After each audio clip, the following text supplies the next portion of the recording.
Audiolibros en 15 minutos. Suscríbete al canal y explora un nuevo libro cada día.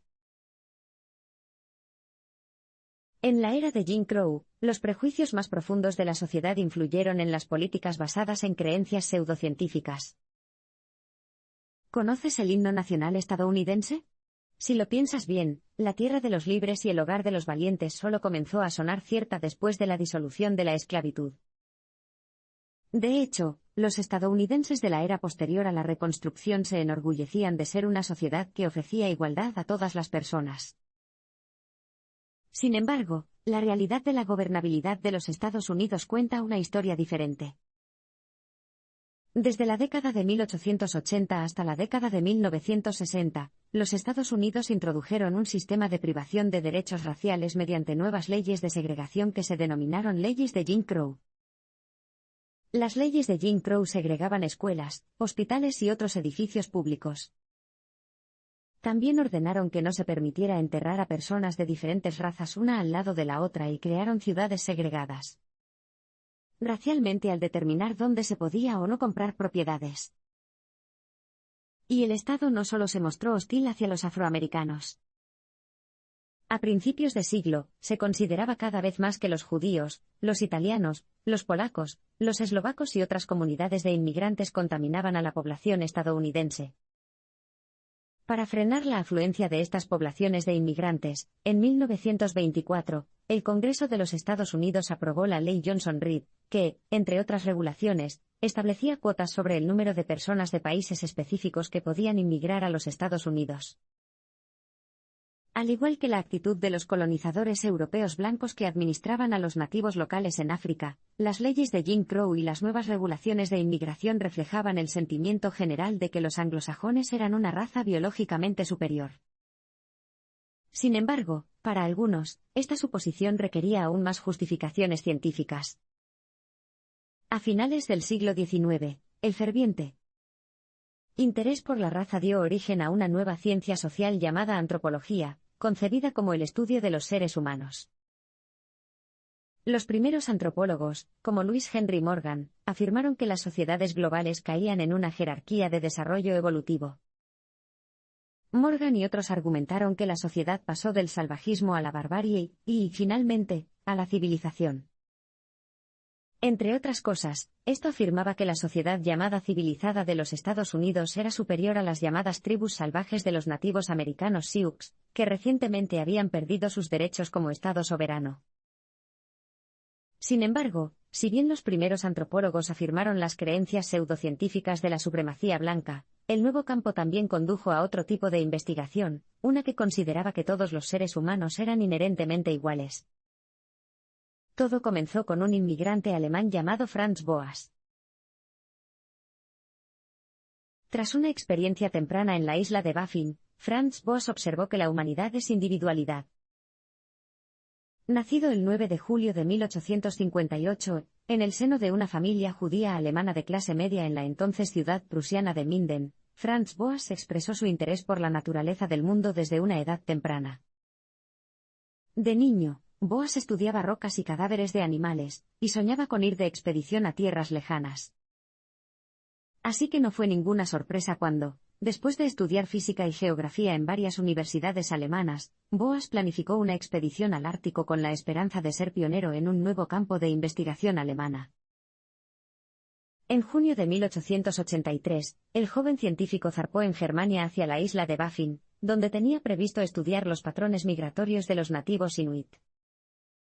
Sin embargo, a medida que llenaba cuadernos con observaciones e historias de los inuits, Boas comenzó a ver a los lugareños no como sujetos de investigación sino como personas.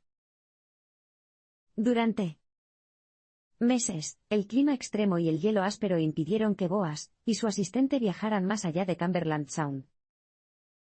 Boas comenzó a darse cuenta de cuánto dependía su vida de la gente local. Por un lado, estaba mal equipado para manejar un trineo tirado por perros por sí solo. Y para evitar la congelación, tenía que confiar en que otros vigilaran su nariz para detectar un peculiar tono blanco.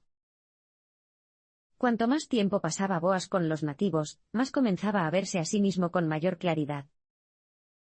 A pesar de su educación occidental, el mundo del viento y la nieve en el que se encontraba lo dejó impotente. En un momento que marcaría el curso de su vida, Boas se dio cuenta de que la educación de una persona es relativa a las circunstancias individuales. El tiempo de Boas en la isla de Baffin llegó a su fin a finales de 1884. Con sus nuevas revelaciones en mente, y comprometido con una joven austríaca llamada Marie, Boas zarpó hacia Nueva York. No tenía perspectivas profesionales inmediatas. Pero había oído que en Washington, D.C. había un nuevo museo llamado Instituto Smithsoniano que albergaba una amplia colección de materiales árticos. Cuando Boas llegó a Washington, D.C., el director de la Oficina de Etnología del Smithsonian, John Wesley Powell, le informó de que no había puestos disponibles. Sin calificaciones reales ni perspectivas de trabajo en Washington, D.C. o Nueva York, Boas regresó a regañadientes a Alemania. Si bien el breve viaje de Boas no tuvo éxito, sí fue testigo de algo que le dio esperanza: la forma en que los estudiosos de los Estados Unidos realizaban el mismo tipo de práctica observacional que él había realizado en la isla de Baffin. Al año siguiente, Boas zarpó de nuevo a través del Atlántico, esta vez a largo plazo.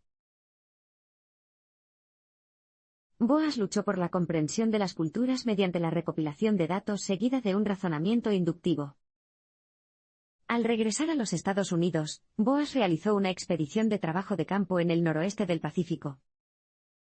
Viajando por la costa de la isla de Vancouver, observó las historias y mitos de personas como los Bella Coola, los Tlingit y los Salish. Pero al regresar a las instituciones antropológicas de la costa este, comenzó a ver cómo sus ideas sobre estas personas entraban en conflicto con las de sus contemporáneos. Al pasear por el Museo Nacional del Smithsonian, Boas observó que objetos como tambores de piel de animales o sonajas de huesos se agrupaban como símbolos de tribus bárbaras o sociedades salvajes. En lugar de educar al público sobre las personas únicas que utilizaban estos objetos, la exposición parecía demostrar las teorías culturales del expositor, es decir, que las sociedades evolucionaron para volverse más civilizadas. Al contrario de lo que insinuaba el Smithsoniano, el tiempo que pasó Boas en la costa de la isla de Vancouver le hizo darse cuenta de que varias comunidades indígenas tenían culturas únicas. En lugar de pertenecer a distintas etapas del desarrollo cultural, personas como Bella Coola y Salish, que vivían en una estrecha proximidad geográfica, se habían desarrollado para tener prácticas y artefactos culturales distintos. La historia de una cultura en particular parecía tener un mayor impacto en el desarrollo de la cultura que su entorno. Tras conseguir un puesto de asistente en la revista Science, Boas comenzó a criticar a sus contemporáneos, como Louis Henry Morgan y John Wesley Powell. En lugar de clasificar los objetos para llegar a una comprensión científica, argumentó Boas, la antropología debería requerir el examen en profundidad de una variedad de grupos antes de sacar conclusiones teóricas. Además de su método científico para la investigación antropológica, Boas afirmó que la antropología debería dejar de intentar crear una historia universal de la evolución cultural. En lugar de progresar del salvajismo a la civilización, las sociedades, afirmó, son infinitamente adaptables. Los antropólogos deberían abordar su trabajo como la observación de culturas plurales en lugar de determinar las características de una cultura humana singular. Boas reconoció que, al hacerlo, las personas tendrían que enfrentarse a que su propia cultura no era el resultado de un desarrollo racional sino de circunstancias ambientales e históricas específicas. Por ejemplo, si bien la mayoría de los occidentales creían que las sociedades civilizadas inventaban los tenedores para evitar cortarse la boca, esta idea es claramente errónea, ya que poner un tenedor en la boca es tan peligroso como un cuchillo. Hoy en día, la idea de Boas de que las culturas deben evaluarse individualmente en lugar de compararlas con otras culturas se conoce como relativismo cultural. Y aunque es posible que sus ideas no le hayan hecho ganar muchos amigos, sí que le valieron una reputación entre la comunidad científica.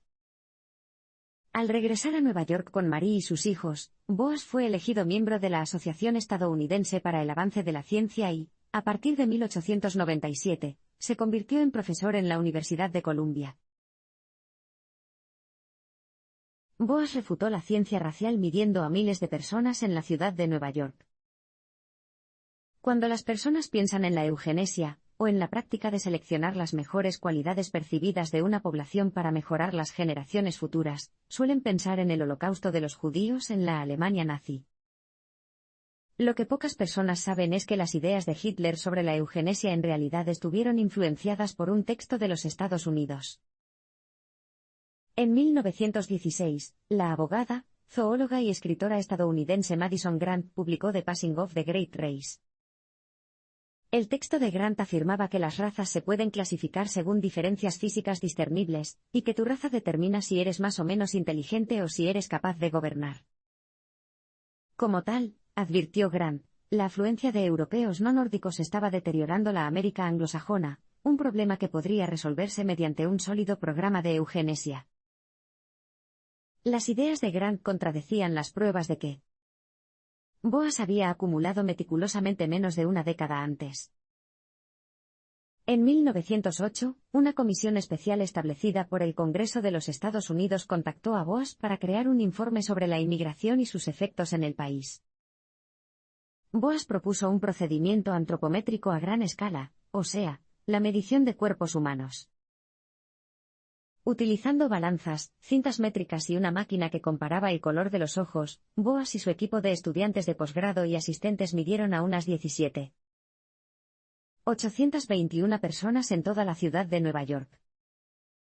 Desde reformatorios hasta escuelas privadas, y desde escolares judíos del Lower East Side hasta polacos y húngaros en Brooklyn, el proyecto fue un intento sin precedentes de mapear cómo era realmente el efecto de los inmigrantes en la población estadounidense. Para sorpresa de muchos, la investigación de Boas concluyó que los niños inmigrantes nacidos en Estados Unidos tenían más en común con otros niños nacidos en Estados Unidos que con los grupos nacionales o raciales a los que estaban adscritos. Las condiciones ambientales o dietéticas parecieron cambiar lo que antes se consideraban rasgos fijos y hereditarios que determinan la raza de una persona. Además, la investigación sugirió que si la raza en sí misma era impermanente, entonces el uso de la raza como indicador de la civilización, la inteligencia o la capacidad física, era claramente infundado. A pesar de estos hallazgos, cuando el texto de Grant se publicó solo 5 años después, fue aceptado como uno de los principales textos sobre eugenesia en las universidades de los Estados Unidos. Grant vendría a representar aquello contra lo que Boas pasaría el resto de su carrera luchando. Los intereses antropológicos de Margaret Mead estaban entrelazados con su vida personal. Como profesor en Columbia, Boas no estaba interesado en cultivar un campo de antropología solo para hombres. Para que el trabajo de campo produzca observaciones fructíferas, la antropología también necesitaría investigadoras con acceso a poblaciones femeninas. Afortunadamente, Columbia tenía una universidad para mujeres justo al otro lado de la calle llamada Barnard, donde le pidieron a Boas que diera conferencias. Entre sus muchos alumnos había una joven llamada Margaret Mead. Aunque Mead no tenía ningún sueño concreto de convertirse en científica social, cuando llegó a Barnard en 1920, su vida personal la llevó a una carrera de antropología de por vida. Como estudiante promedio, a Mead le fue bastante bien en la clase de antropología de Boas durante el año académico 1922-23. Pero solo después de iniciar una relación coqueta con la asistente de Boas, la antropóloga Ruth Fulton Benedict, se tomó en serio la disciplina. Esto se debe a que Benedict, quien se convertiría en su amante de toda la vida, la instó a inscribirse en el programa de posgrado en Ciencias Sociales de Columbia. Como estudiante de posgrado en Columbia, Mead decidió dedicarse a un tema que interesaba especialmente a Boas, o Papa Franz, como lo llamaban sus alumnos, la forma en que se produce la diferenciación entre las diversas culturas. En particular, Mead estaba interesado en saber si la transición a la edad adulta era una experiencia universal. Era un tema que parecía personal para Mead, quien, cuando tenía 23 años, había lidiado recientemente con las turbulencias de la adolescencia. Se preguntó si las dificultades de ser una adolescente angustiada podrían tener algo más que ver con los entornos sociales que con las hormonas.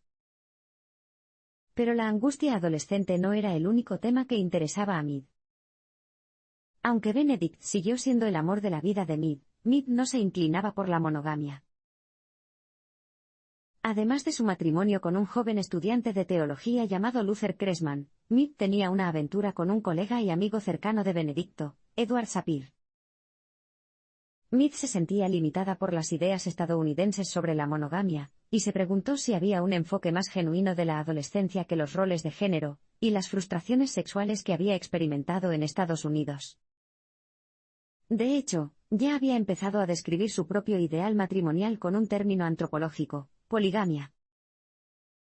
Siguiendo la sugerencia de Boas, Mead partió para realizar su investigación de campo en Samoa. Las observaciones resultantes, publicadas en un libro llamado Coming of Age in Samoa en 1928, pusieron en marcha la carrera de Mead como antropólogo pionero. El trabajo de Mead como antropóloga transformó su comprensión del sexo y el género.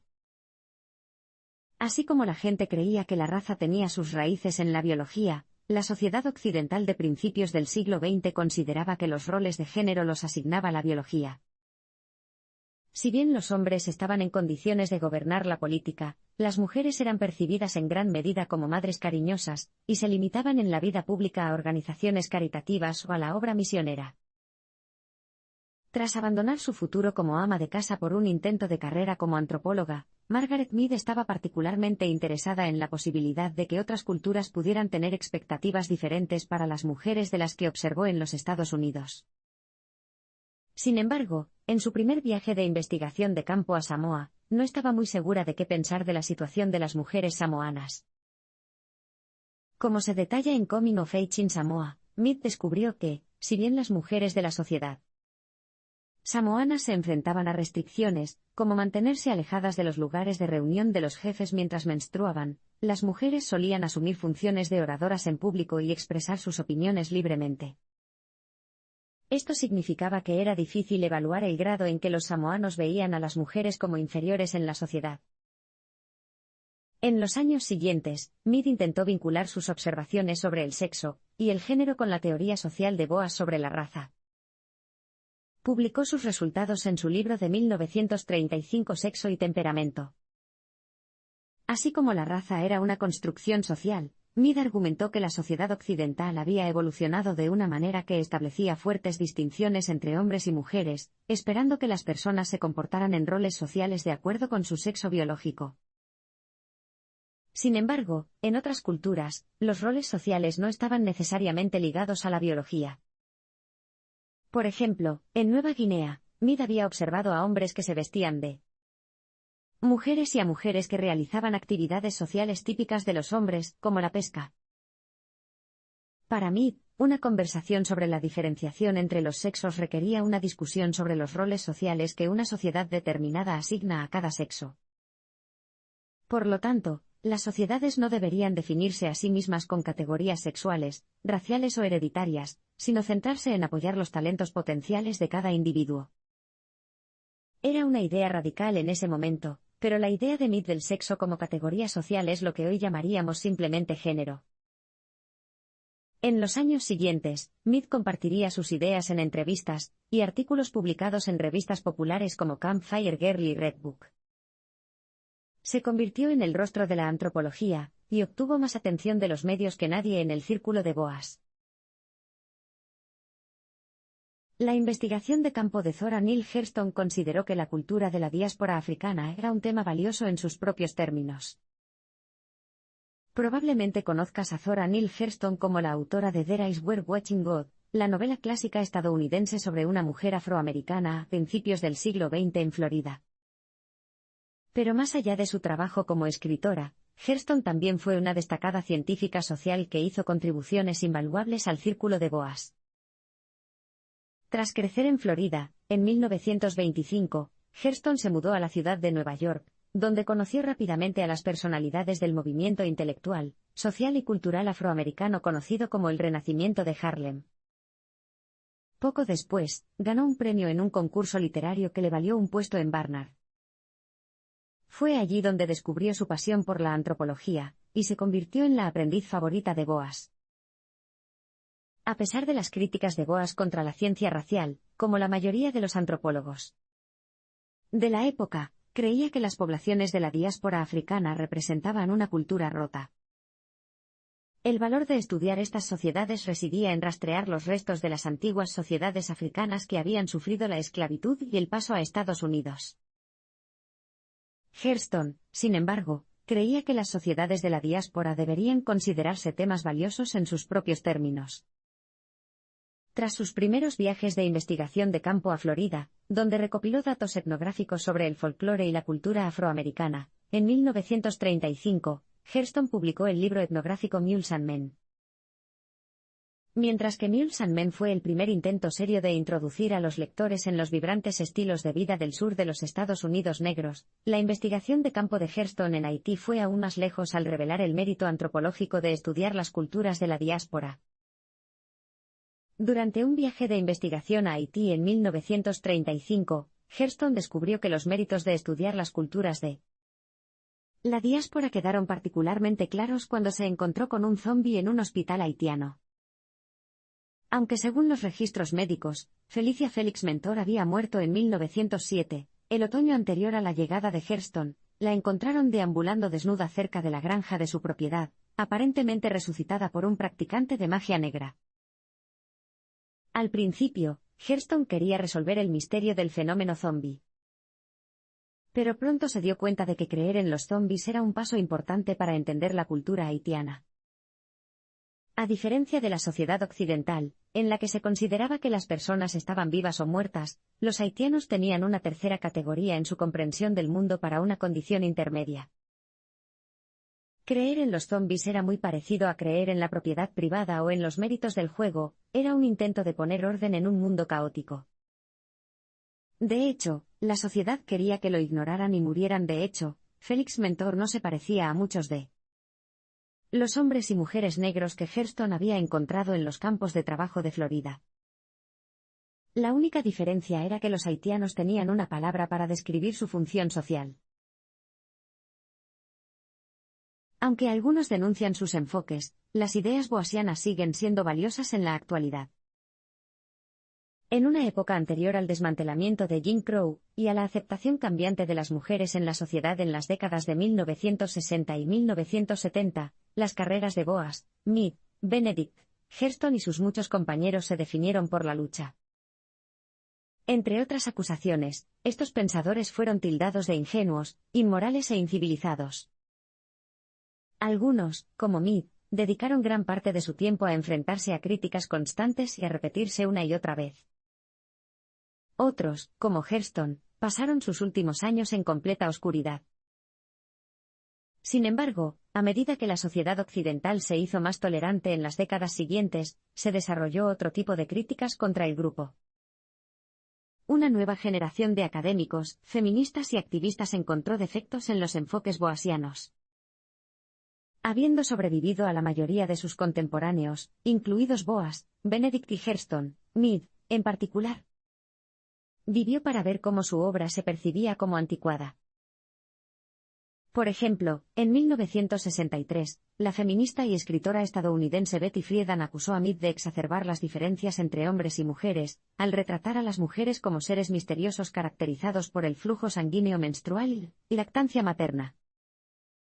Reacia a ser percibida como anticuada, Meade no hizo nada para defenderse. No debería sorprender que los antropólogos de hoy hayan actualizado sus métodos. En muchos casos, los descubrimientos específicos realizados por Boas han dado paso a investigaciones actualizadas y a datos mejorados. Además, la mayoría de los estudiosos han encontrado fallas en las amplias generalizaciones que afirma el círculo más amplio de Boas. Los trabajadores de campo contemporáneos incluso han llegado a cuestionar la idea de que la cultura sea un objeto distinto de análisis. Sin embargo, centrarse en los aspectos anticuados del método de Boas es pasar por alto el objetivo por el que este grupo luchaba, el abandono de la creencia de que la historia de la humanidad es una carretera hacia la civilización occidental. Basta con mirar los asuntos globales actuales para darse cuenta de que esta idea sigue siendo de gran importancia en la actualidad. Basta con considerar el peso que la campaña presidencial de Donald Trump puso en la idea de que los inmigrantes mexicanos son violadores. Esto demuestra que los prejuicios contra los que luchaban Boas y su círculo íntimo aún perduran hoy en día. Comprender las ideas boasianas hoy en día es darse cuenta de que ninguna cultura, por poderosa que sea, es más válida que cualquier otra. Se trata de ver el valor de la complejidad de la humanidad, y el potencial innato de los seres humanos independientemente de su raza, sexo o género. Solo así podemos esperar crear una sociedad que sea verdaderamente tolerante con los seres humanos de todo tipo.